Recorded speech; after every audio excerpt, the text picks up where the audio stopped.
When he sees it, he'll definitely think you're doing a good job down here conquering our planet. So, job well done. Now you can go back to your place, okay? What, are you trying to get rid of us? Look, you guys, you're the best, okay? The best alien friends a guy could have. I really love you guys. Oh, we love you too, Mike. Oh, brother. Oh, come on, Mike. We just want to hang out and watch the hoverboard finals with you. Besides, what could go wrong? Don't move, alien scum.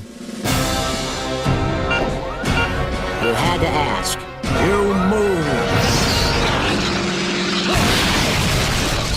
He blew up my house! Your mom is gonna freak. What happens when Nickelodeon tries to mix aliens, bad CGI, and a title that sounds like an insult you'd throw on the playground? You get Butt-Ugly Martians.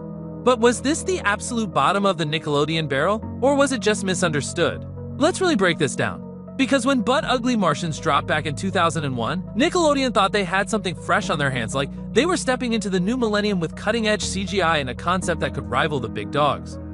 The show was about 3 Martians sent to Earth to conquer it, but instead of ruling the planet, they got lazy, started vibing with human life, and basically became undercover slackers who just wanted to hang out, play games, and watch TV.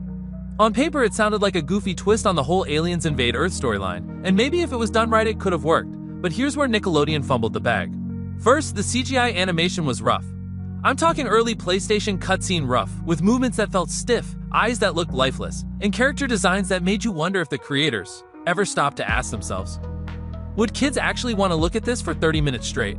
Like, it wasn't the fun kind of ugly where it becomes a meme, it was genuinely off-putting. The name didn't help either. Imagine parents hearing their kids say, "I want to watch Butt-Ugly Martians."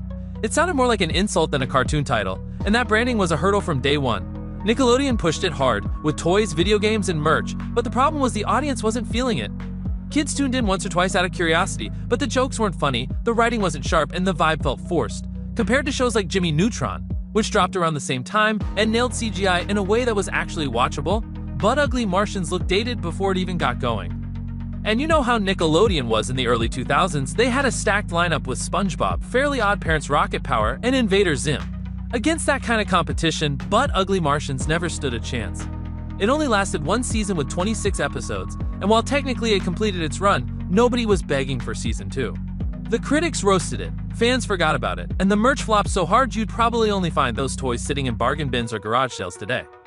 Now the big question, was it Nickelodeon's worst show ever?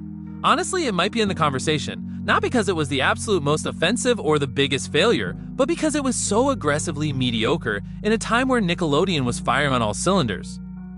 It felt like the network tried to chase trends instead of setting them, and when you look back, the show stands out more as a cautionary tale than a hidden gem. Nickelodeon had hits that defined a generation, but Butt-Ugly Martians? That one sits in the dusty corner of history as the show nobody asked for, nobody really loved, and nobody was sad to see go. It's remembered now more as a punchline than a piece of nostalgia, and when people bring it up, it's usually to laugh at how wild Nickelodeon was for thinking this would work.